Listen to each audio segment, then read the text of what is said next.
छोरी कहिले पनि बुहारी बन्न सक्दिन, बुहारी कहिले पनि छोरी बन्न सक्दैन।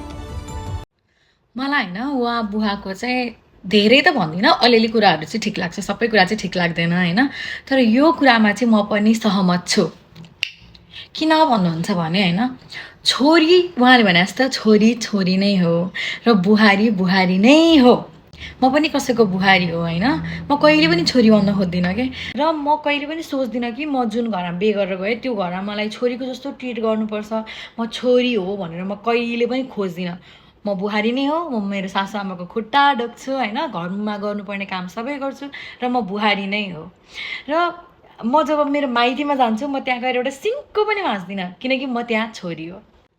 अनि तपाईँहरू चाहिँ किन बुहारी भएर बिहे गरेर अर्काको घरमा आएपछि तपाईँ त्यहाँ आएर छोरी किन बन्नु पऱ्यो? तपाईँ छोरी हो त, बुहारी हो नि, अफकोर्स बुहारी हो। सो किन छोरी बन्न खोज्नु भएको त?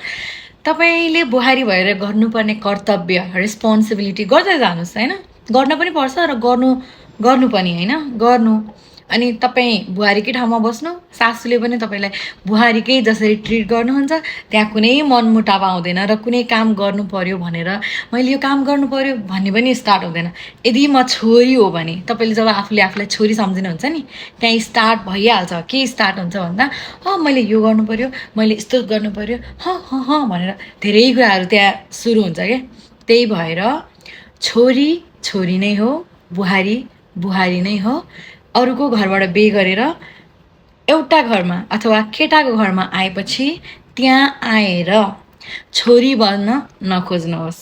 यदि बन्न खोज्नुहुन्छ भने तपाईँले दुःख पाउनुहुन्छ र तपाईँको मन दुख्नेछ। त्यति भन्न चाहन्छु र यो हो पनि।